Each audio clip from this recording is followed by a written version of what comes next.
Manhattan affluenza teen wrecks $5 million Hamptons home during drug-fueled break-in and is then found overdosing by police in front yard, who arrest the boy after reviving him with Narcan. A Manhattan teenager was arrested on Friday after going on a wild tear through a multi-million-dollar Hamptons home. Conor Harkins, 19, was picked up by police in East Hampton after he destroyed the interior of a $5.5 million property once owned by Good Morning America host George Stephanopoulos and Ali. The college student also has police to thank for saving his life, with the East Hampton Star reporting he was given Narcan by the first officers to arrive on the scene after he was found barely breathing from an overdose. Conor, who lives in a Fifth Avenue apartment overlooking Central Park and is the son of a managing partner at the law firm of Harkins Kovler, has now been charged with multiple felonies.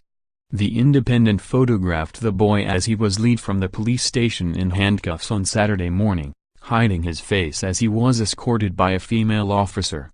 Prior to the break-in, Harkins was attending a post-prom party in East Hampton at the $9 million home of investment banker Mark Spilker. It is unclear if Spilker, who made headlines when it was revealed he had been compensated $48.9 million in 2010 after leaving Goldman Sachs to become president of the Apollo Global Management, was home at the time. A fellow partygoer told police that the group, which included Spilker's high school daughter, had set out to the Hamptons from Manhattan at midnight, taking a bus after a private school prom on Thursday night.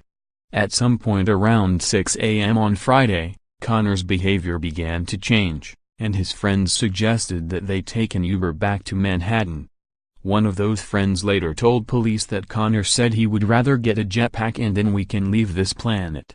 Conor eventually got into the vehicle, but after driving just 1 mile he fled from the car, at which point his friend told the driver to continue on to the city and left Conor behind in the Hamptons. During his brief time in the car, Conor had been punching and kicking the interior of the vehicle, his friend told police. The police report states Conor made his way down the road after leaving the Uber and then hopped over the wooden gate at 20 Dunimer Lane. He then broke into the home by smashing through the front door, likely bloodying himself in the process. The current owners were not home at the time and Harkins has no relationship with any person who has ever lived in the home, according to police. Police say the boy ransacked the interior after breaking in, causing $10,000 worth of damage as he flipped tables, ripped out screens, broke windows and bettered the walls before passing out on the front lawn covered in blood. He was found by a construction worker who notified the East Hampton Village Police, and officers on the scene were able to save the boy's life. Once Harkins was revived with Narcan by the officers on the scene, he was arrested and booked on charges of burglary with intent to commit a crime and criminal mischief, both felonies. He is also charged with trespassing, a misdemeanor. When he came to in the hospital he said, "Don't know how I ended up at that house you found me at." He was forced to spend all day Friday and that night in the jail before being arraigned on Saturday, at which point he was released when his family posted his $5,000 cash bail. Conor's lawyer and a detective with the East Hampton Village Police did not respond to a request for comment.